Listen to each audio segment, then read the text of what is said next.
Assalamualaikum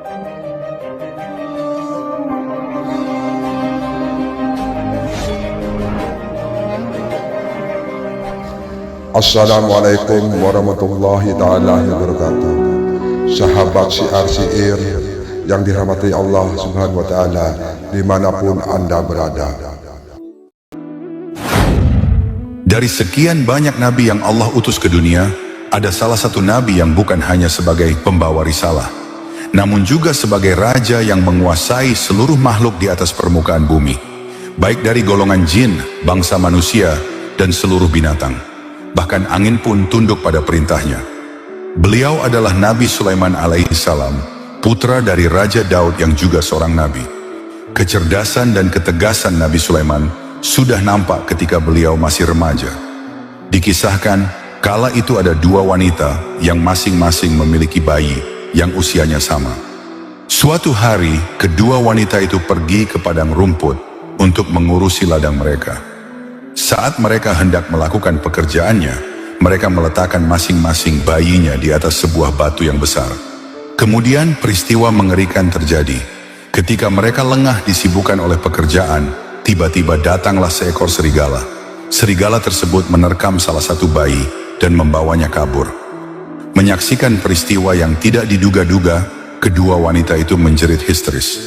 Mereka mencoba mengejarnya, akan tetapi serigala berlari terlalu cepat, sehingga mustahil untuk bisa menyelamatkan bayi tersebut. Kemudian mereka berdua menghampiri bayi yang masih selamat. Wanita yang lebih tua berkata kepada wanita yang lebih muda, "Ini adalah anakku. Anakmu telah dimangsa serigala." "Tidak, aku yakin ini adalah anakku. Aku mengenal betul ciri-cirinya," jawab wanita yang berusia lebih muda. Akan tetapi wanita yang lebih tua tetap pada pendiriannya. Ia terus saja mengaku bahwa bayi itu adalah anaknya. Keduanya pun terlibat pertengkaran yang mengundang perhatian orang-orang. Para warga lalu berdatangan dan mencoba menenangkan kedua wanita itu. Namun situasinya justru semakin memanas. Kemudian seorang pemuka desa menyarankan agar membawa masalah ini ke hadapan Raja Daud. Akhirnya, kedua wanita itu sepakat. Pada hari itu juga mereka mendatangi istana dengan membawa bayi yang diperebutkan. Di hadapan Raja Daud, keduanya menceritakan peristiwa naas yang dialami. Adapun wanita yang lebih tua, dengan kepandaiannya berbicara, mencoba meyakinkan Raja Daud bahwa bayi yang selamat adalah anaknya. Sementara wanita yang lebih muda hanya bisa berbicara apa adanya. Rupanya, wanita yang lebih tua mampu menyampaikan argumen dengan sangat baik, sehingga membuat Raja Daud lebih mempercayai ucapannya. Dengan demikian Raja Daud memutuskan bahwa bayi tersebut adalah milik wanita yang lebih tua. Betapa sedih dan hancur hati wanita muda mendengar keputusan itu.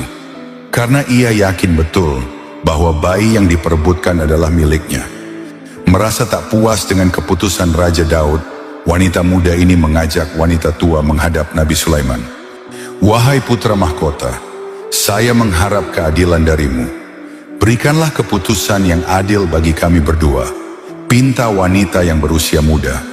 Sementara wanita yang lebih tua kembali menunjukkan kepandaian argumentasinya agar bisa memenangkan bayi yang diperebutkan. Akan tetapi Nabi Sulaiman tidak mudah terpengaruh begitu saja. Beliau punya cara lain untuk memutuskan perkara ini dengan seadil-adilnya. Kemudian Nabi Sulaiman berkata kepada pelayan istana, "Ambilkan pisau. Akan kubelah bayi ini menjadi dua, agar masing-masing mendapat bagiannya." Wanita yang lebih tua hanya terdiam mendengar perkataan Nabi Sulaiman.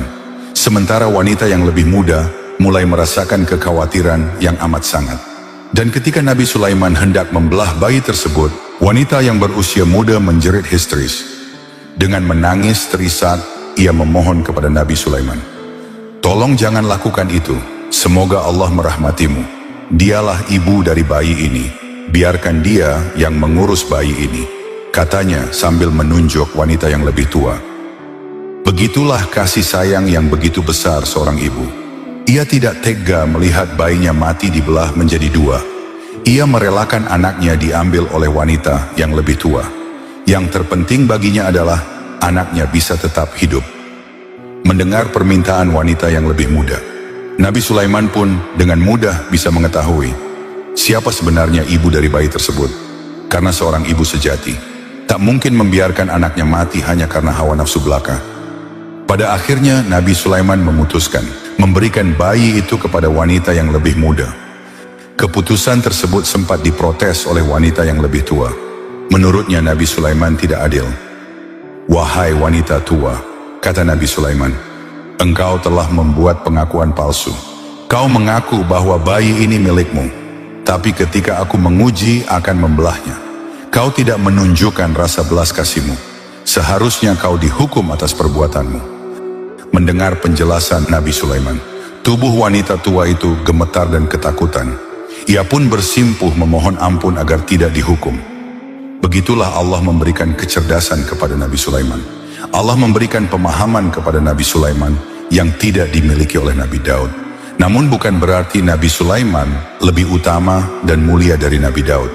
Karena setiap Nabi dan Rasul yang diutus punya keutamaan dan keistimewaan masing-masing. Di lain waktu Nabi Sulaiman juga pernah memutuskan perkara sulit yang dialami dua orang rakyatnya. Kisah ini berawal ketika ada seorang petani yang mendatangi kebun anggur miliknya. Ia hendak memanen buah anggur yang telah matang, yang telah ia rawat selama bertahun-tahun. Akan tetapi setibanya di sana, ia terkejut bukan main. Sorot matanya menjadi merah penuh amarah. Pasalnya ia melihat daun-daun tanaman anggur berserakan di mana-mana. Batang-batangnya patah dan buahnya hilang tanpa bekas. Ia pun berdiri diam terpaku.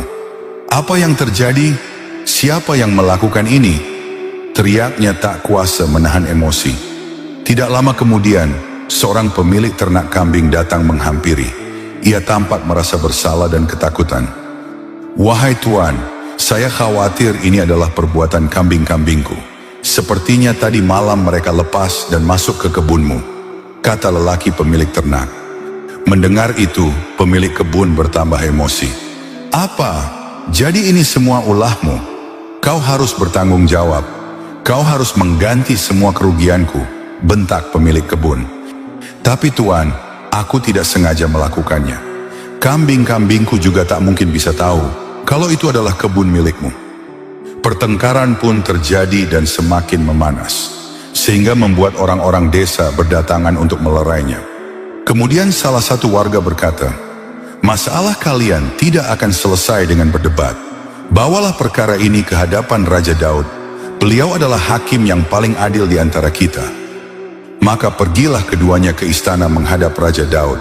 Pemilik kebun hendak meminta keadilan atas kerugian yang dialami. Ketika di hadapan Raja Daud, pemilik kebun anggur mengadukan masalahnya. "Wahai Baginda Raja, seluruh kebun anggurku hancur karena telah dirusak oleh kambing-kambing miliknya, dan batang-batangnya patah semua, serta daun-daunnya jatuh berserakan di mana-mana. Saya telah mengalami kerugian yang teramat banyak." Sementara pemilik kambing meskipun bersalah mencoba membela diri. "Wahai Baginda Raja, saya tahu saya bersalah, tapi saya tidak sengaja melakukan itu. Saya tidak menyangka bahwa kambing-kambingku akan merusak kebun anggur miliknya." Setelah Raja Daud dengan penuh seksama mendengar keluhan mereka berdua, beliau pun terdiam beberapa saat untuk mencari solusi yang terbaik. Tak lama kemudian Raja Daud berkata, "Baiklah, karena kambing-kambing itu telah merusak kebun anggur, maka pemilik kambing harus menyerahkan seluruh kambingnya sebagai ganti rugi." Mendengar keputusan tersebut, pemilik kambing pun kecewa dan sedih. Ia merasa sangat dirugikan. Pasalnya, kambing-kambing yang ia miliki adalah tempat ia menggantungkan hidupnya. Ia hanya mengandalkan susu kambing untuk menafkahi keluarganya. Apabila semua kambingnya diambil, ia tak punya lagi mata pencaharian. Meski demikian, ia tak mungkin berani membantah keputusan Raja Daud. Ia hanya bisa tertunduk lesu sambil meneteskan air mata. Tangisan lirih dari pemilik kambing membuat Raja Daud merasa iba. Kemudian beliau meminta saran kepada anaknya, yakni Nabi Sulaiman. "Wahai anakku, bagaimana menurutmu? Apa keputusan yang terbaik bagi mereka?" Lalu dengan kecerdasan dan kebijaksanaan yang dimiliki, Nabi Sulaiman mulai memberikan pendapatnya. Beliau mengatakan bahwa kambing-kambing diserahkan kepada pemilik kebun hanya sementara waktu. Wahai ayah, pemilik kambing wajib memperbaiki kebun yang dirusak. Dan selama itu pula, si pemilik kebun berhak mengambil alih hasil susu dari kambing-kambing tersebut. Apabila kebunnya sudah diperbaiki dan pohon anggurnya sudah kembali berbuah seperti sedia kala, maka ia boleh mengambil kembali seluruh kambing-kambing miliknya. Raja Daud berdecak kagum mendengar penjelasan anaknya. Kecerdasan Nabi Sulaiman dalam memutuskan suatu perkara sangat bijak dan adil. Adapun pemilik kebun dan pemilik kambing, keduanya merasa puas dengan keputusan Nabi Sulaiman. Mereka pun sepakat dan bersedia menjalankan keputusan tersebut. Ketika kabar peristiwa ini menyebar ke pelosok negeri, orang-orang memuji akan kebijaksanaan dan kecerdasan Nabi Sulaiman. Mereka berharap agar kelak Nabi Sulaiman yang akan menggantikan ayahnya sebagai raja. Ternyata keinginan rakyatnya disambut baik oleh Raja Daud. Dengan bangga Raja Daud berkata, Allah telah memberinya hikmah yang luar biasa. Kelak dia akan menjadi pemimpin yang akan membawa kebaikan bagi kalian. Kisah sengketa antara pemilik kebun dan pemilik kambing adalah bukti cerminan ilahi yang dianugerahkan kepada Nabi Sulaiman. Allah berfirman, dan ingatlah kisah Daud dan Sulaiman. Di waktu keduanya memberikan keputusan mengenai tanaman, karena tanaman itu dirusak oleh kambing-kambing kepunyaan kaumnya. Dan adalah kami menyaksikan keputusan yang diberikan oleh mereka itu. Maka kami telah memberikan pengertian kepada Sulaiman tentang hukum yang lebih tepat, dan kepada masing-masing mereka telah kami berikan hikmah dan ilmu. Al-Quran Surat Al-Anbiya 78-79. Diceritakan di sebuah desa terpencil, terdapat seorang wanita dari kalangan Bani Israel. Wanita itu terkenal dengan kecantikan dan kesuciannya. Pancaran wajahnya penuh kemuliaan, tutur katanya juga penuh kelembutan, sehingga membuat warga desa merasa segan kepadanya. Akan tetapi anugerah kecantikan yang dimiliki menjadikannya ujian berat bagi hidupnya. Pasalnya, ada 4 orang pemuka kaum yang memandangnya penuh nafsu. Mereka bersaing untuk mendapatkan wanita tersebut. Namun wanita itu selalu menjaga kehormatannya dan menolak tegas setiap godaan yang datang. Pada suatu hari, ke-4 pemuka kaum ini mendatanginya. Mereka merayu wanita cantik itu untuk berbuat mesum. Wahai wanita cantik, tidakkah kau merasa kesepian? Kenapa kau menyia-nyiakan kecantikanmu? Terimalah salah satu dari kami, kata lelaki pertama. Wanita itu menjawab dengan tegas, jangan buang-buang waktu kalian untuk menggodaku. Aku telah menjaga kehormatanku untuk Tuhanku.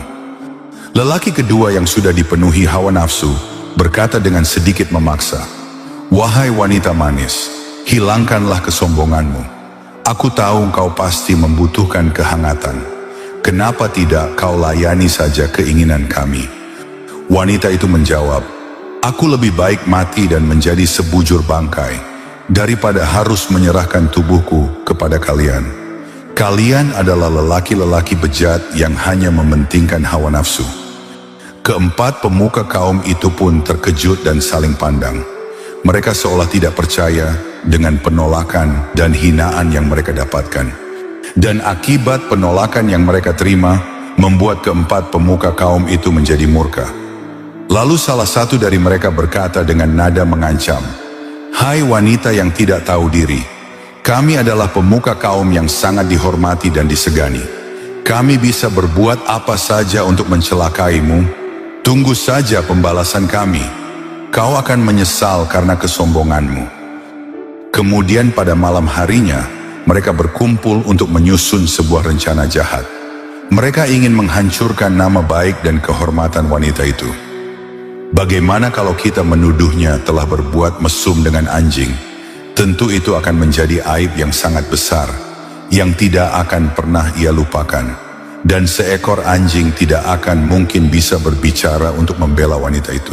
Dan seluruh penduduk pasti akan mengusirnya dan menghinakan dia. Usul salah satu dari mereka. Iya, itu ide yang bagus. Dia akan menanggung malu seumur hidupnya, timpal yang lain. Setelah mereka sepakat dengan rencana jahat tersebut, keesokan harinya mereka menghadap Raja Daud, raja yang sangat disegani dan dihormati kaum Bani Israel. Kemudian di hadapan Raja Daud mereka membuat pengakuan palsu. Wahai baginda raja, sesungguhnya wanita yang selama ini dianggap suci dan dihormati, ternyata telah berbuat mesum dengan seekor anjing. Raja Daud membalas, ini tuduhan yang serius. Apakah tuduhan kalian bisa dipertanggungjawabkan? Keempat pemuka kaum itu kembali berkata untuk meyakinkan Raja Daud, wahai baginda raja, kami semua menyaksikan kejadian tersebut. Bukankah dengan adanya 4 saksi sudah bisa dijadikan pembenaran atas perkataan kami? Raja Daud membalas, baiklah, tapi aku juga butuh keterangan dari wanita itu. Maka Raja Daud pun segera perintahkan prajurit kerajaan untuk memanggil wanita tersebut. Ketika sidang pengadilan digelar, satu persatu pemuka kaum yang diliputi rasa dendam mulai melontarkan fitnahan keji. Mereka juga menuntut supaya wanita itu dihukum mati, karena dianggap telah mencoreng nama baik kampung mereka. Namun dengan tegas, wanita itu membantah tuduhan yang ditunjukkan kepadanya. Ia bersumpah atas nama Allah, bahwa ia tidak pernah melakukan perbuatan keji tersebut. Akan tetapi, karena tidak punya saksi, ia pun kalah dalam sidang pengadilan. Wanita itu lalu ditetapkan bersalah dan akan menghadapi hukuman mati. Vonis hukum yang dijatuhkan kepadanya membuatnya sangat terpukul. Ia tak menyangka dengan ujian berat yang harus dijalani. Wanita itu hanya bisa menangis dengan wajah tertunduk ke bawah. Ia seakan pasrah dan berusaha ikhlas menerima takdirnya. Sementara keempat pemuka kaum merasa puas. Mereka bangga bisa membalaskan dendamnya. Dengan wajah sinis dan penuh kebencian, mereka menatap ke arah wanita itu. Lalu salah satu dari mereka berbisik dengan nada mengejek, bukankah sudah aku beritahu, kau akan menyesal karena telah menolak kami? Namun wanita itu berusaha tegar. Baginya, menjaga kehormatan lebih utama dan mulia daripada harus menuruti keinginan bejat mereka. Ia lebih ikhlas dan rela bila memang akan dihukum mati. Akan tetapi di saat merasa harapannya sudah berakhir, wanita itu dikagetkan oleh suara lantang Nabi Sulaiman yang membuat seisi ruang sidang menatap ke arahnya. Wahai ayah, izinkan saya menyelidiki kebenaran kasus ini. Raja Daud mengabulkan permintaan anaknya. Beliau pun menyerahkan masalah ini kepada Nabi Sulaiman. Raja Daud yakin bahwa anaknya mempunyai kecerdasan yang luar biasa dan percaya akan memutuskan perkara ini dengan seadil-adilnya. Silahkan wahai anakku, apakah kau melihat ada ketidakadilan di sini sehingga engkau menawarkan diri untuk menyelidikinya? Tanya Raja Daud. Wahai ayah, saya hanya ingin memberikan keadilan bagi semuanya. Bila memang wanita itu bersalah, maka ia pantas mendapat hukuman. Namun apabila ia tidak bersalah, ia berhak mendapat keadilan, balas Nabi Sulaiman. Kemudian Nabi Sulaiman memanggil keempat pemuka kaum tersebut. Mereka diinterogasi satu persatu di ruangan yang terpisah. Nabi Sulaiman mulai bertanya kepada lelaki pertama, apa warna anjing yang bersama wanita itu? Lelaki pertama menjawab, hitam. Lalu Nabi Sulaiman mendatangi lelaki kedua yang berada di ruangan lain. Apa warna anjing yang bersama wanita itu? Tanya Nabi Sulaiman. Merah, jawab lelaki kedua. Selanjutnya, Nabi Sulaiman mendatangi lelaki ketiga yang juga berada di ruangan berbeda. Nabi Sulaiman mengajukan pertanyaan yang sama. Apa warna anjing yang bersama wanita itu? Lelaki ketiga menjawab, coklat. Dan ketika lelaki keempat ditanya dengan pertanyaan yang sama, ia menjawab warna ungu. Setelah keempat pemuka kaum selesai diinterogasi, dari situlah Nabi Sulaiman merasa ada yang janggal dengan tuduhan mereka. Kemudian mereka disuruh berdiri di tengah-tengah ruang sidang. Mereka yang tadinya mengira berhasil dengan rencana jahatnya, kini mulai merasakan kekhawatiran dan diliputi kecemasan. Jantung mereka berdegup kencang, keringat dingin pun mulai keluar. Kemudian dengan tatapan tajam dan penuh ketegasan, Nabi Sulaiman berkata, "Kesaksian kalian tidak ada satupun yang sama." Mendengar itu mereka pun tersentak kaget, wajahnya mendadak pucat dan tubuhnya gemetaran. Mereka tak menyangka kebohongannya akan terbongkar begitu cepat. Nabi Sulaiman lalu melanjutkan perkataannya, "Kalian mencoba menjatuhkan kehormatan wanita ini. Kalian telah membuat fitnah yang sangat keji kepadanya. Tidak ada yang pantas bagi kalian kecuali hukuman mati." Akhirnya, berkat kecerdasan yang dimiliki Nabi Sulaiman, wanita itu berhasil selamat dari hukuman mati. Ia mendapatkan keadilan yang semestinya. Hukum berhasil ditegakkan dengan adil dan bijaksana. Sejak kecil, Nabi Sulaiman sudah mempunyai keistimewaan luar biasa yang diwarisi dari ayahnya, di mana keistimewaan tersebut tidak dimiliki oleh saudara-saudaranya. Keistimewaan dan kecerdasan Nabi Sulaiman bahkan melebihi imajinasi manusia. Beliau mampu mengetahui dan bisa berbicara bahasa burung, serta bahasa binatang lainnya. Allah berfirman dalam Al-Quran, "Dan Nabi Sulaiman telah mewarisi Daud, dan dia berkata, 'Wahai manusia, kami telah diajari bahasa burung, dan kami diberi segala sesuatu. Sesungguhnya ini karunia yang nyata.'" Al-Quran Surat An-Naml ayat 16. Nabi Sulaiman, putra Nabi Daud, adalah seorang nabi dan raja yang terkenal karena kekuasaan, kekayaan, dan hikmah yang luar biasa. Nabi Sulaiman merupakan nabi pilihan yang diberikan anugerah oleh Allah menjadi penguasa di atas muka bumi. Seluruh makhluk tunduk kepadanya, bukan hanya dari kalangan manusia, tapi juga dari kalangan jin, setan, dan binatang. Bahkan iblis sendiri tunduk terhadap perintahnya. Kekuasaan dan kelebihan Nabi Sulaiman tidak berhenti sampai di situ. Allah juga menganugerahinya bisa menundukkan angin untuk dijadikan sebagai kendaraannya. Meskipun banyak keistimewaan yang beliau miliki, bukan berarti Nabi Sulaiman tidak mendapat ujian dan cobaan.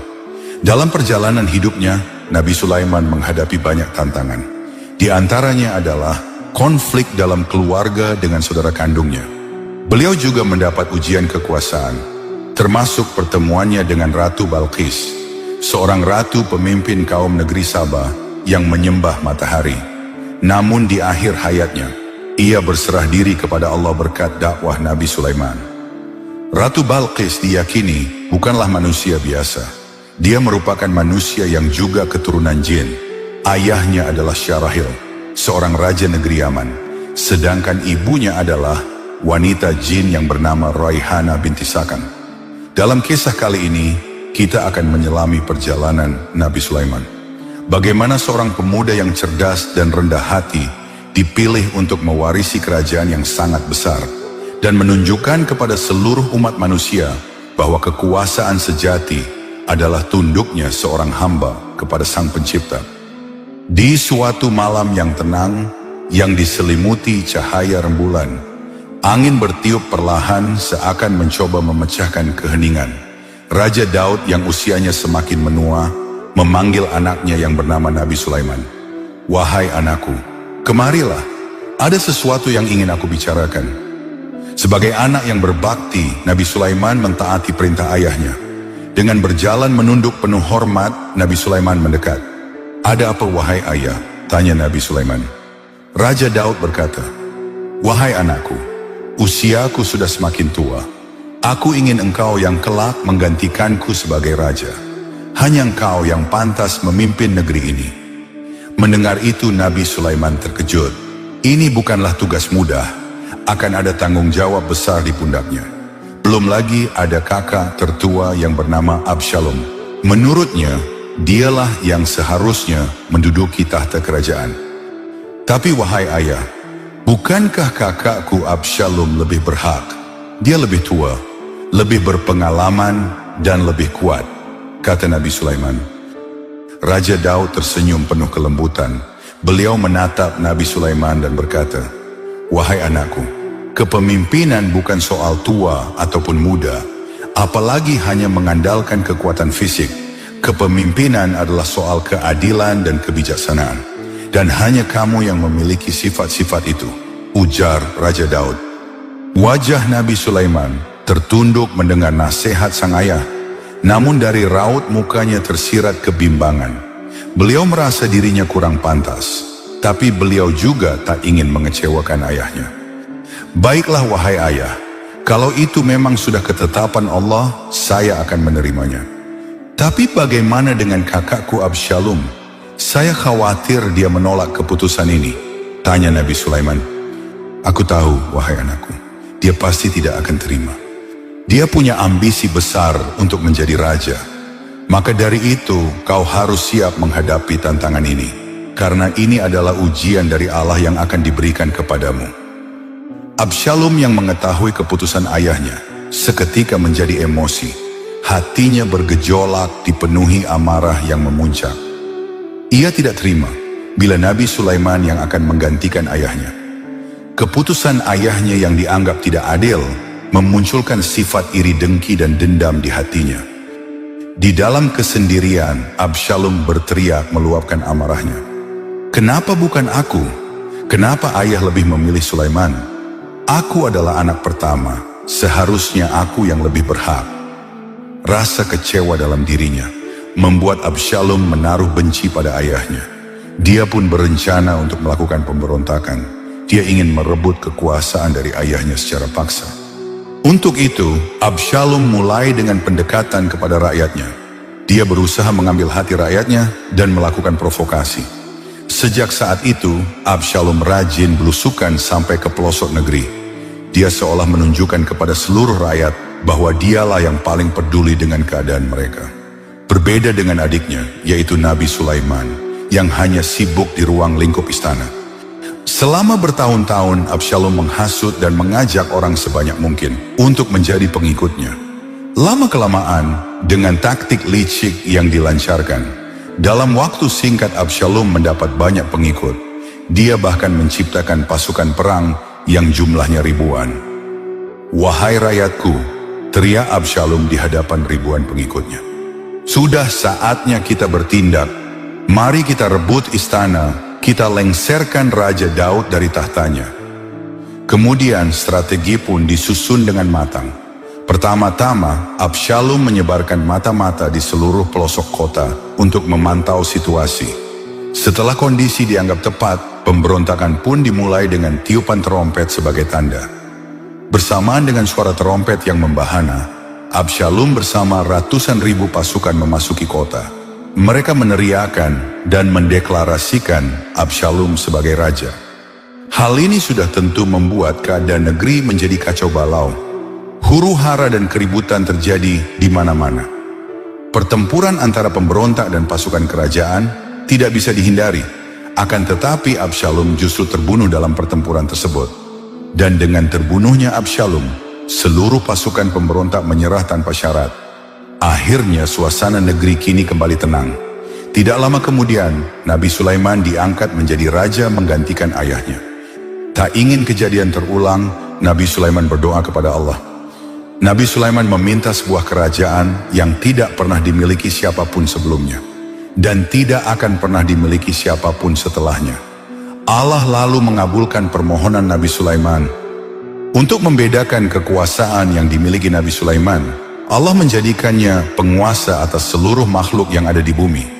Semua makhluk di bumi tunduk kepada perintahnya, baik dari kalangan jin, manusia dan semua binatang.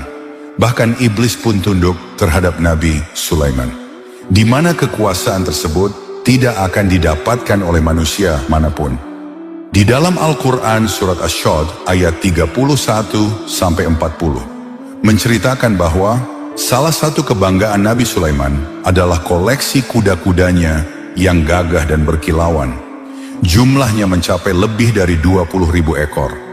Kuda-kuda tersebut bukan hanya sebagai simbol kekuatan kerajaan, akan tetapi juga sebagai sarana untuk jihad di jalan Allah. Nabi Sulaiman sangat kagum dan bangga dengan kuda-kuda peliharaannya, dan menempatkannya di sebuah kandang besar dan megah layaknya istana. Kecintaannya yang begitu besar terhadap kuda-kudanya seringkali membuat beliau menghabiskan waktu bersamanya. Terkadang Nabi Sulaiman berkeliling kota dengan mengendarai kuda-kudanya yang gagah dan berkilauan. Setiap mata yang memandang akan berdecak kagum melihat keindahannya. Akan tetapi Nabi Sulaiman tidak menyadari bahwa itu semua adalah ujian dari Allah.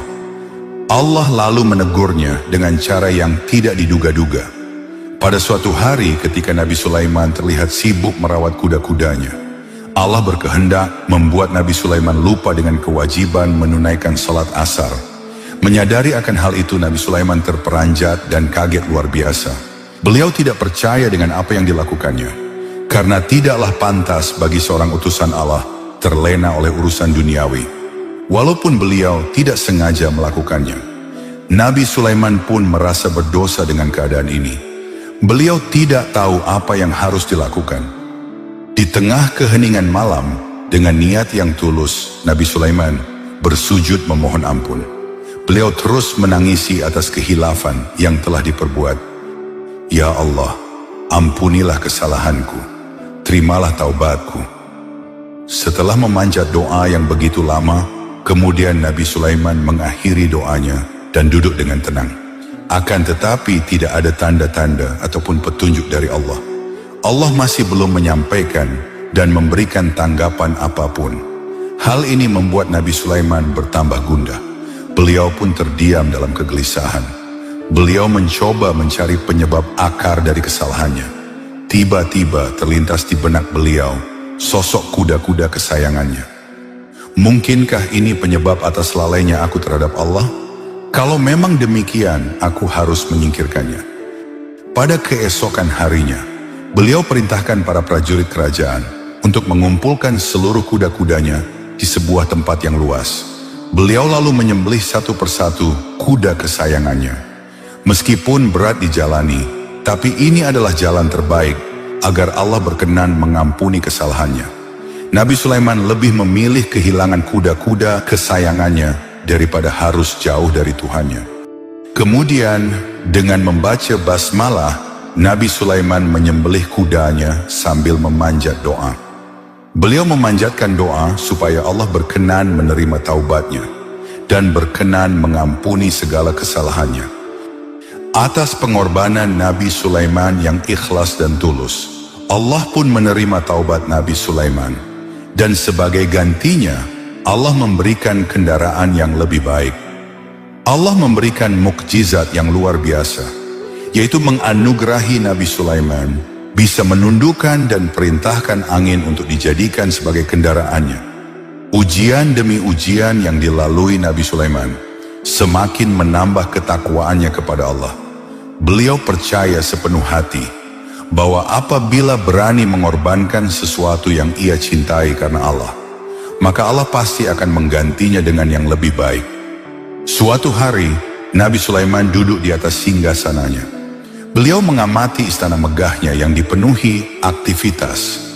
Para prajurit berjaga penuh kewaspadaan, sementara para pelayan istana sibuk bekerja di dapur kerajaan, dan rakyatnya hidup dalam kemakmuran. Nabi Sulaiman tak henti-hentinya bersyukur kepada Allah atas segala nikmat yang diberikan kepadanya. Kemudian terlintas suatu keinginan yang belum pernah ia lakukan. Dengan kekayaan yang tiada batas serta kekuasaannya di atas muka bumi, beliau ingin memberikan manfaat yang lebih besar bagi makhluk ciptaan Allah. Semakin hari keinginannya tersebut semakin bertambah kuat, hingga beliau tak kuasa menahannya. Lalu beliau duduk bersimpuh dan menengadahkan tangannya ke langit.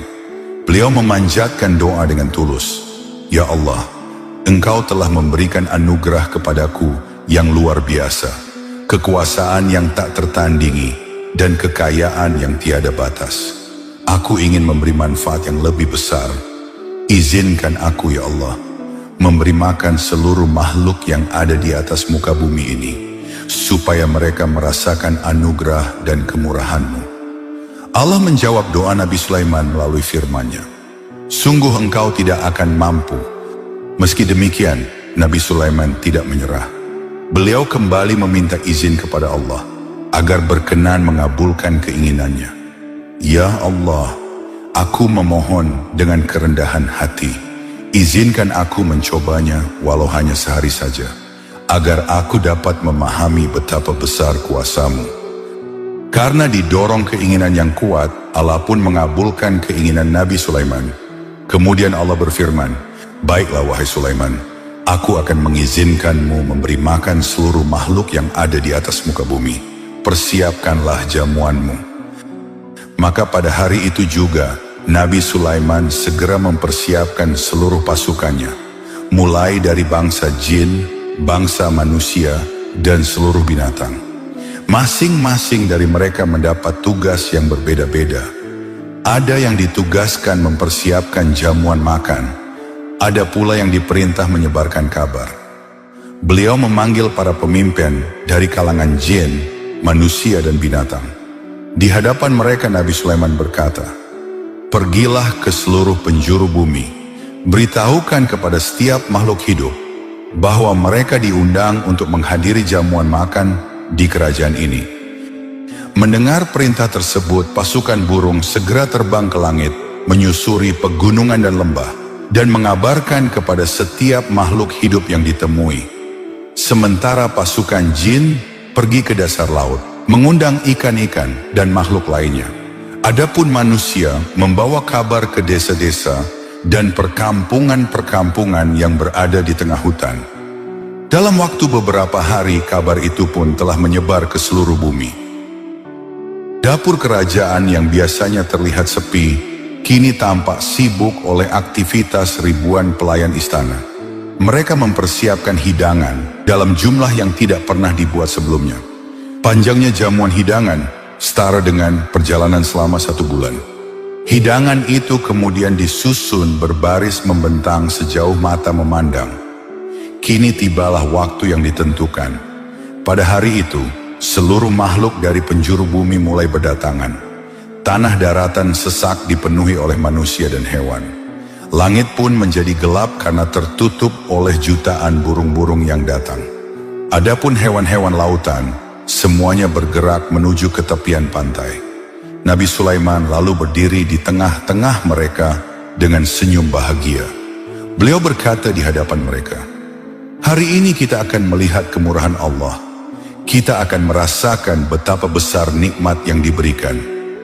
Allah lalu bertanya kepada Nabi Sulaiman, "Makhluk manakah yang pertama yang akan menyantap hidanganmu?" Nabi Sulaiman menjawab dengan penuh keyakinan, "Mereka yang ada di darat dan di laut." Kemudian dengan kuasanya, Allah perintahkan makhluk besar dari golongan ikan untuk mendekat. Akan tetapi, hanya dalam beberapa detik saja, semua hidangan yang disajikan habis tak tersisa. Namun ikan tersebut masih merasa kurang. Ikan itu lalu berkata kepada Nabi Sulaiman, "Wahai Sulaiman, kenyangkanlah perutku, aku masih merasa lapar." Nabi Sulaiman pun terkejut. Bagaimana mungkin hidangan yang begitu teramat banyak tak bisa memenuhi kebutuhan makan 1 ekor ikan? Lalu bagaimana ia bisa yakin merasa mampu bila dirinya sanggup memberi makan seluruh makhluk yang ada di atas muka bumi? Seketika Nabi Sulaiman pun tersadar. Beliau segera bersujud kepada Allah dan memohon ampun atas kesombongannya. Allah yang Maha Pengasih menerima taubat Nabi Sulaiman. Allah berkata dalam firman-Nya, "Wahai Sulaiman, ketahuilah bahwa sesungguhnya kekayaan dan kekuasaanku meliputi segala sesuatu. Bahkan engkau yang telah aku anugerahi mempunyai banyak keistimewaan, tidak akan mencukupi 1 makhluk pun, kecuali atas izinku." Dari peristiwa tersebut, Nabi Sulaiman semakin memahami makna kekuasaan yang sesungguhnya. Sehebat apapun dan sebesar apapun kekuasaan seorang manusia, tidak akan ada apa-apanya bila dibandingkan dengan kekuasaan ilahi. Karena sesungguhnya, kekuasaan sejati bagi manusia adalah tunduknya seorang hamba kepada Tuhannya. Ujian yang syarat dengan hikmah kembali dialami Nabi Sulaiman. Kala itu beliau menyaksikan ada seekor semut sedang membawa makanan dan melintas di hadapannya. Beliau pun penasaran dan bertanya, "Wahai semut, berapa makanan yang kau habiskan dalam setahun?" Semut itu menjawab, "Dalam setahun aku menghabiskan 1,5 butir gandum." Mendengar itu, Nabi Sulaiman tergoda untuk menjamin kebutuhan makannya. Beliau lalu memasukkan semut tersebut ke sebuah botol dan memberinya 1,5 butir gandum sebagai jatah makanannya selama setahun.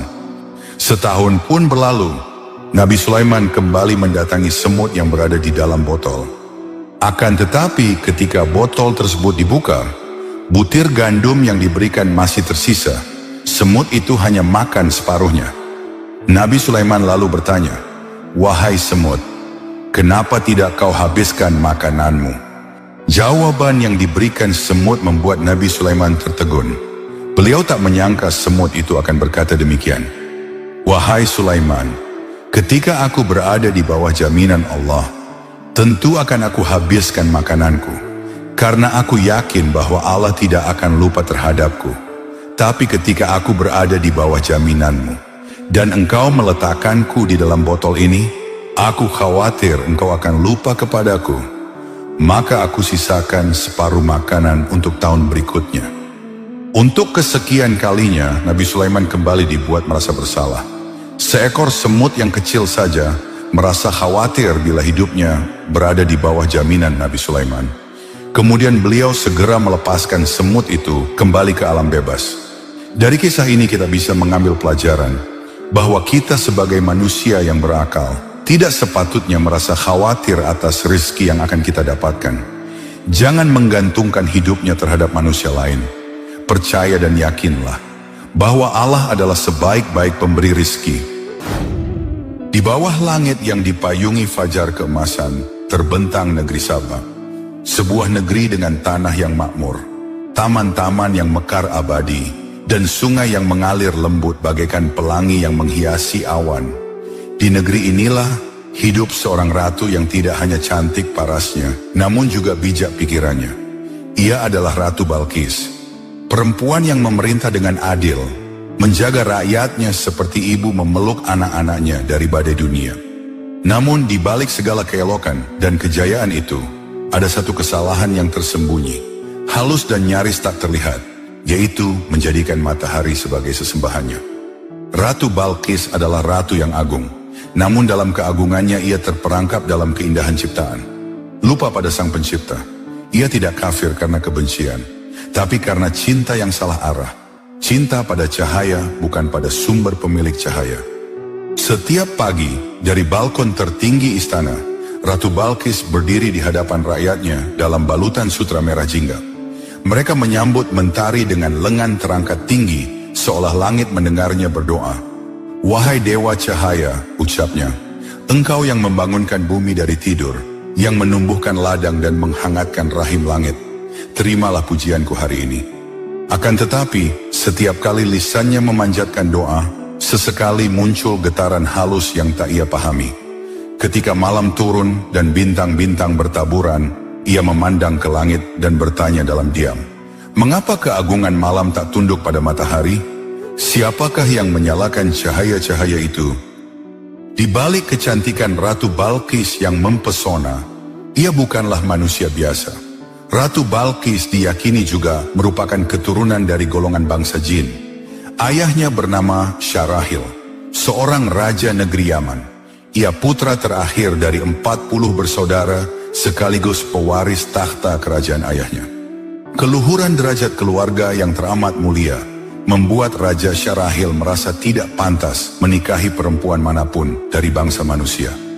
Ia lalu memutuskan menikahi wanita dari bangsa jin. Namanya Raihanah binti Sakan, wanita jin yang juga keturunan bangsawan.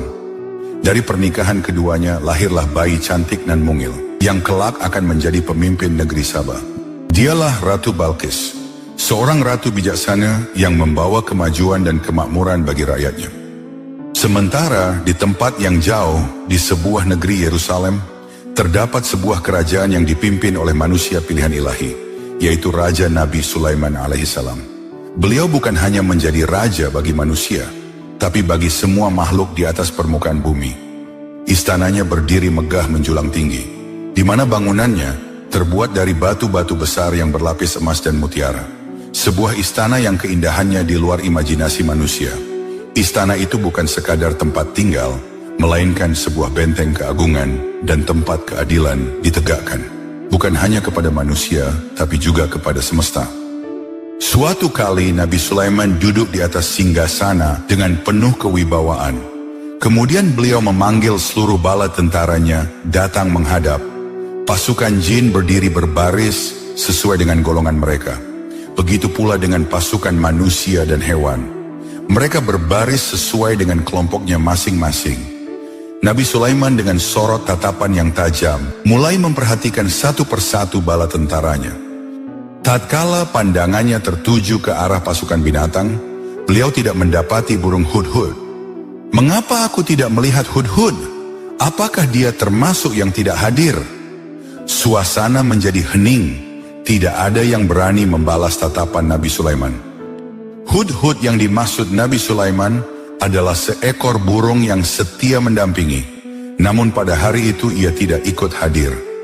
Di mana hudhud? Kenapa dia tidak kelihatan? Tanya Nabi Sulaiman mengulangi perkataannya. Sungguh, akan aku hukum dia dengan hukuman yang berat. Kalau perlu aku akan membunuhnya, kecuali bila dia datang kepadaku dengan alasan yang jelas. Ketegangan mulai dirasakan oleh seluruh pasukan. Semua kepala menunduk penuh ketakutan. Tidak lama kemudian, dari arah langit muncullah seekor burung terbang dengan tergesa-gesa. Dialah burung hudhud yang datang menghadap. Wahai Baginda Raja, maafkan atas keterlambatanku. Sesungguhnya aku menjumpai sebuah negeri yang dipimpin oleh seorang wanita. Negeri tersebut sangat indah dan sejahtera. Istananya sangat megah dan besar. Namun mereka menjadikan matahari sebagai sesembahan. Mereka sama sekali tidak mengenal Allah, tidak pula menyembahnya.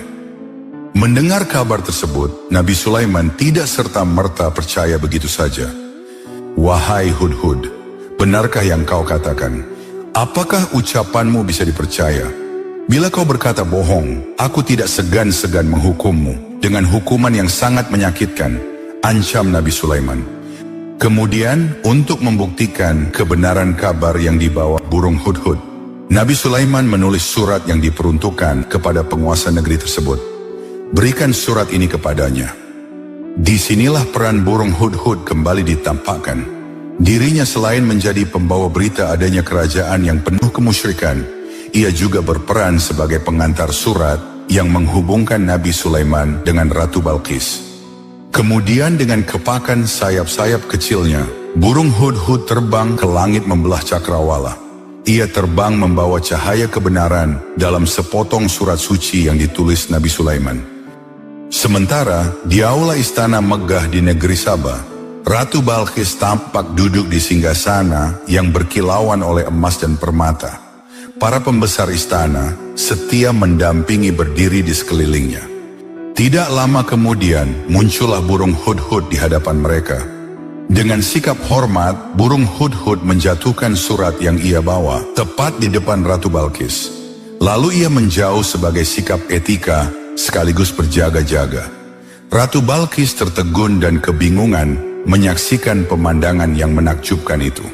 Hal ini membuat Ratu Balqis penasaran. Ia pun segera memungut surat tersebut dan membacanya.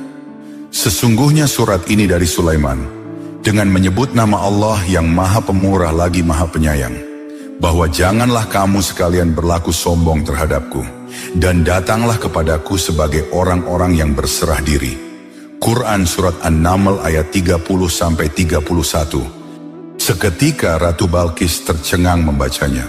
Terlebih ketika yang memberikan surat tersebut adalah seekor burung yang memiliki etika terhadap dirinya sebagai ratu penguasa, di mana hal itu tidak akan mampu dilakukan oleh sembarangan raja. Di dalam surat itu, Nabi Sulaiman juga menyeru kepada Ratu Balqis agar meninggalkan perbuatan syirik dengan menyembah matahari, karena hanya Allah lah yang pantas disembah, Tuhan yang menciptakan matahari dan seluruh alam semesta. Siapakah sebenarnya Sulaiman itu? Apakah di antara kalian ada yang pernah mendengarnya? Tanya Ratu Balqis kepada jajaran pembesar istana. Ratu Balqis merasa khawatir bila negerinya akan diserang. Ia tidak ingin bila negerinya yang aman ini harus menghadapi peperangan.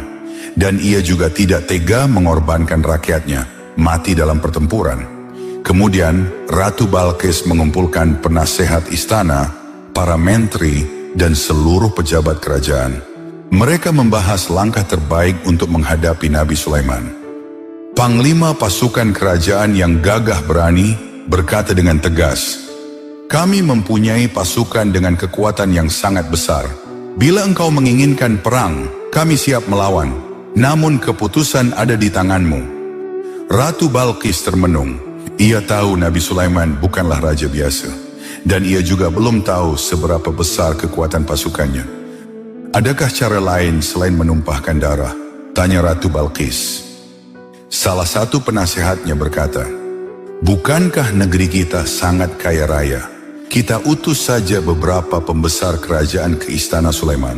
Kita berikan hadiah perhiasan-perhiasan yang mewah. Dengan demikian mereka tidak akan lagi mengganggu kita." Mendengar usulan tersebut, Ratu Balqis pun setuju. Menurutnya, siapapun pasti akan tergoda dengan emas dan permata dalam jumlah yang banyak. Maka pada hari itu, berangkatlah rombongan pembesar istana menuju kerajaan Nabi Sulaiman. Mereka membawa perhiasan-perhiasan paling terbaik yang tidak dimiliki oleh kerajaan manapun. Setelah menempuh perjalanan panjang, sampailah mereka di depan gerbang kota Baitul Maqdis. Begitu memasuki kota, mereka dibuat tercengang oleh kemegahan dan keindahan kota tersebut.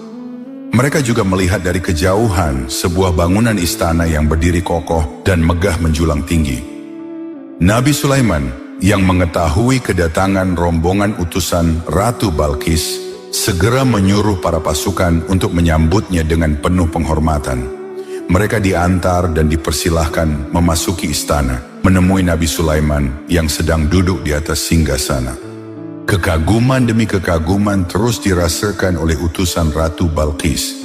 Mereka tak henti-hentinya terkesima dengan kemegahan dan kemewahan istana Nabi Sulaiman.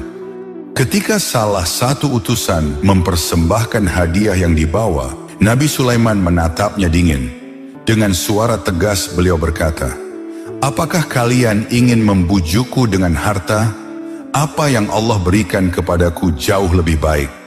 Kembalilah kepada ratu kalian, katakan padanya, bila kalian tidak datang sebagai orang-orang yang berserah diri, aku akan mendatangi negeri kalian dengan pasukan yang tidak mampu kalian lawan. Aku tidak menginginkan kerajaan dan kekayaan kalian. Aku hanya ingin kalian meninggalkan perbuatan menyembah matahari dan menyeru kalian agar menyembah Allah Subhanahu wa Ta'ala, Tuhan sekalian alam." Kemudian, rombongan utusan Ratu Balqis kembali ke negeri Sabah dengan penuh perasaan takut. Mereka melaporkan apa yang telah mereka lihat kepada Ratu Balqis. "Wahai Ratu, kerajaan Sulaiman lebih besar dari apa yang kita bayangkan. Kekayaan yang dimiliki jauh lebih berlimpah. Bala tentara pasukannya sangat tangguh dan tidak mungkin bisa tertandingi oleh kerajaan manapun. Mereka tak menginginkan harta kita. Mereka juga tidak berniat menguasai kerajaan ini. Mereka hanya menginginkan agar kita menyembah Allah Subhanahu wa Ta'ala." Mendengar itu, Ratu Balqis menjadi yakin bahwa Sulaiman adalah manusia pilihan yang mengajak umat manusia menuju cahaya kebenaran. Bila Sulaiman adalah raja biasa, tentu dengan segala kelebihannya, dia pasti akan mengaku Tuhan dan menyuruh seluruh negeri Sabah menyembah dirinya. Namun hal itu tidak ia lakukan.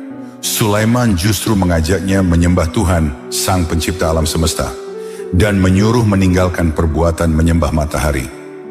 "Baiklah, besok kita berangkat menuju kerajaan Sulaiman. Persiapkan seluruh pasukan dan pembesar-pembesar istana," perintah Ratu Balqis. Maka pada keesokan harinya, Ratu Balqis bersama rombongan besar meninggalkan istananya untuk pergi menuju kerajaan Nabi Sulaiman. Kabar ini pun dengan cepat diketahui oleh Nabi Sulaiman melalui laporan beberapa bala tentaranya.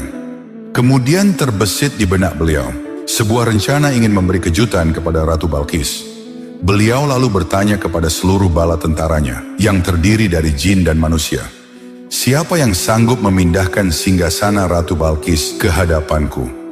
Jin Ifrit selaku panglima pasukan dari bangsa jin segera berdiri dan menjawab, "Saya sanggup Baginda Raja." Sebelum Baginda berdiri dari tempat duduk, istananya sudah berada di sini. Seluruh pasukan berdecak kagum mendengar kehebatan Jin Ifrit. Akan tetapi tiba-tiba ada seseorang yang angkat bicara. Dia adalah Ashif bin Barkhia, orang soleh yang selalu setia mendampingi Nabi Sulaiman. Wahai Baginda Raja, saya sanggup memindahkan istana Ratu Balqis sebelum Baginda mengedipkan mata. Di dalam peristiwa ini, Allah ingin menunjukkan bahwa manusia soleh yang bertakwa akan diberi kekuatan lebih oleh Allah Subhanahu wa Ta'ala. Maka pada saat itu juga, singgasana Ratu Balqis sudah berada di depan Nabi Sulaiman.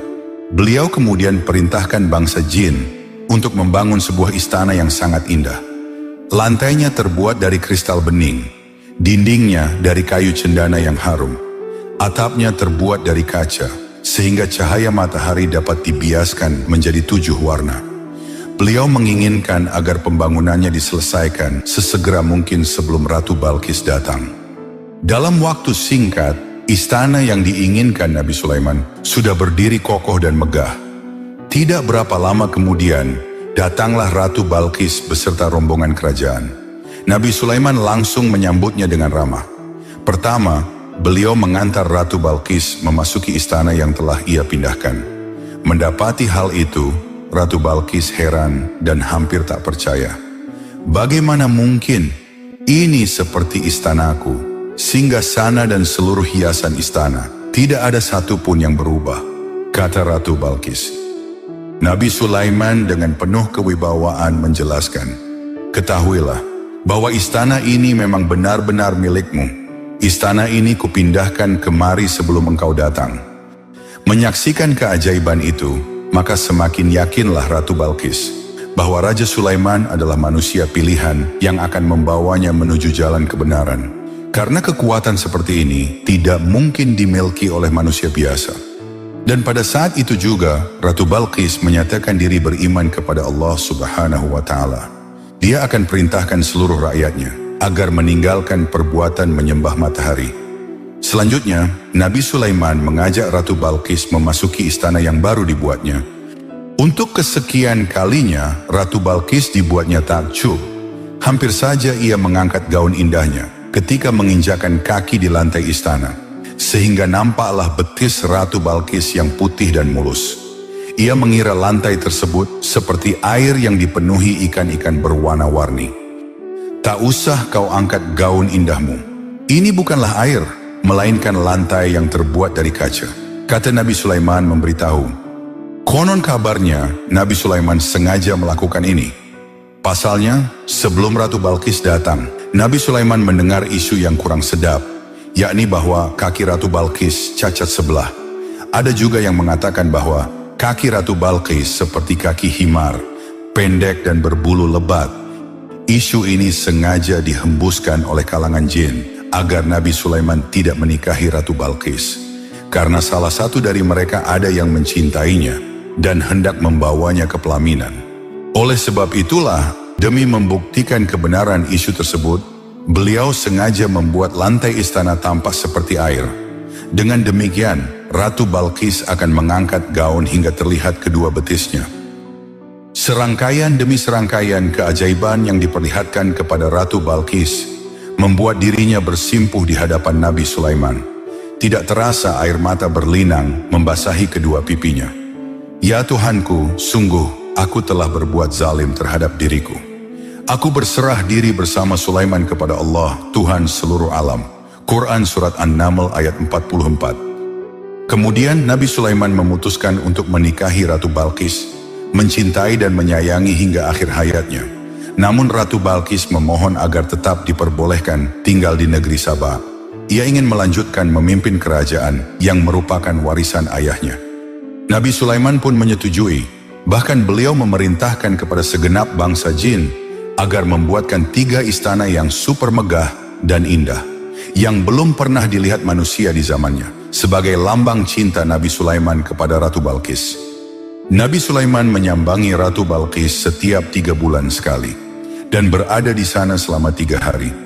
Kerajaan Ratu Balqis diperkirakan musnah berakhir bersamaan dengan wafatnya Nabi Sulaiman alaihissalam. Demikianlah kisah awal pertemuan antara Nabi Sulaiman dan Ratu Balqis. Hingga pada akhirnya, keduanya menikah menjadi sepasang suami istri. Di tengah-tengah istana yang menjulang megah, berdiri sebuah singgasana yang memancarkan cahaya kemuliaan. Singgasana itu bukan sekadar takhta, melainkan lambang kekuasaan yang dianugerahkan langsung oleh Sang Pencipta. Terbuat dari emas murni yang dihiasi permata dari seluruh penjuru dunia, yakut merah, zamrud hijau, safir biru, dan intan yang memantulkan cahaya seperti bintang di langit malam. Di atasnya duduklah Nabi Sulaiman alaihissalam, sang raja yang tidak hanya ditaati oleh manusia, tetapi juga bangsa jin dan hewan-hewan di seluruh alam. Jubahnya berkilau seperti sinar fajar, dan wajahnya memancarkan keteduhan serta wibawa seorang pemimpin yang adil. Di tengah keheningan dan keagungan itu, tiba-tiba langit seolah terbelah oleh cahaya yang tak biasa. Sebuah bisikan lembut namun kuat menggema di lubuk hatinya. Itulah wahyu dari Allah. Nabi Sulaiman mendapat perintah agar pergi ke sebuah tepian laut. Di sana beliau akan diperlihatkan kekuasaan Allah Subhanahu wa Ta'ala. Sebuah rahasia samudra yang belum pernah terjamah oleh mata manusia ataupun jin. Maka dengan penuh ketaatan dan jiwa yang tunduk, Nabi Sulaiman segera berangkat ke tepian laut menunaikan perintah ilahi. Sebagaimana yang telah Allah mukjizatkan kepada Nabi Sulaiman. Beliau beserta seluruh bala tentaranya yang terdiri dari bangsa jin dan manusia, terbang melesat cepat dengan perantara angin sebagai kendaraannya. Akan tetapi, setibanya di sana, Nabi Sulaiman tidak mendapati suatu keajaiban. Hanya hamparan pantai yang memanjang dan laut yang terbentang luas seolah tanpa batas. Kemudian dengan penuh kewaspadaan, beliau mengamati secara seksama ke sekeliling pantai yang beliau singgahi. Sorot matanya tajam memperhatikan ke segala arah, namun semuanya terlihat biasa. Tidak ada sesuatu yang menakjubkan. Meski demikian, Nabi Sulaiman tetap teguh dalam keyakinannya. Di dalam hatinya beliau tahu, wahyu yang turun kepadanya bukan sekadar pesan, melainkan sebuah perintah suci yang harus diselesaikan. Kemudian Nabi Sulaiman perintahkan salah satu bala tentaranya dari golongan jin untuk masuk ke laut yang dalam, untuk mencari sesuatu yang aneh dan terlihat ganjil. Jin itu pun segera menyelam sejauh mungkin, memperhatikan sekeliling dengan penuh seksama. Namun setelah sekian lama, ia kembali ke permukaan dengan wajah kebingungan. Dia berkata, "Wahai Baginda Raja, hamba sudah menyelam sejauh ribuan meter. Namun hamba tidak menemukan sesuatu yang aneh atau luar biasa yang bisa hamba tunjukkan." Nabi Sulaiman merasa tak puas dengan kinerja jin tersebut. Karena Allah telah memfirmankan kepadanya, dan itu pasti benar adanya. Mungkin saja jin tersebut tidak mampu menemukannya. Lalu beliau menatap ke arah jin Ifrit. Dengan suara penuh wibawa, beliau memanggil Ifrit, jin yang dikenal dengan kekuatan dan kecepatannya yang luar biasa. "Ifrit," sabda Nabi Sulaiman, "turunlah ke dasar laut, gunakan penglihatanmu yang tajam dan nalurimu yang peka. Carilah sesuatu yang terlihat tidak seperti biasanya." Ifrit membungkuk memberi hormat.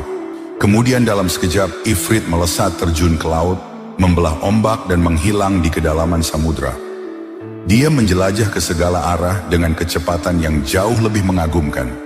Bahkan kedalaman yang dia capai 3 kali lipat dari jin sebelumnya. Meski sudah bersusah payah berusaha mencarinya, Ifrit tidak bisa menemukan apa yang diinginkan oleh Nabi Sulaiman. Dia pun kembali dengan tangan kosong. "Wahai tuanku," ucapnya sambil membungkuk rendah, "telah kutelusuri dasar laut sejauh pandanganku. Namun tak kutemukan satupun benda ataupun pertanda yang aneh dan tak wajar." Mendengar laporan tersebut, Nabi Sulaiman diam sejenak. Ia memejamkan mata, merenungi pesan langit yang telah ia terima. Jika bukan di laut, maka di manakah petunjuk itu tersembunyi? Kali ini pandangannya tertuju ke arah pendamping setianya, yaitu Ashif bin Barkhia, seorang waliullah yang mempunyai kesaktian luar biasa, melebihi kehebatan dan kesaktian jin Ifrit. Dialah orang yang memindahkan istana Ratu Balqis ke hadapan Nabi Sulaiman hanya dalam kedipan mata. Nabi Sulaiman berkata, "Wahai Ashif, bawakanlah dan tunjukkan kepadaku keajaiban apa yang disembunyikan Allah di dalam lautan ini. Tidak seperti 2 bangsa jin sebelumnya, di mana mereka menceburkan diri ke samudra dan menyelam. Ashif hanya diam sesaat, kemudian menadahkan kedua tangannya ke langit, lalu berdoa dengan khusyuk kepada Allah yang Maha mengetahui segala yang tersembunyi. Tiba-tiba air laut terbelah seakan menaati perintah langit. Dari kedalaman samudra muncul sebuah kubah raksasa berwarna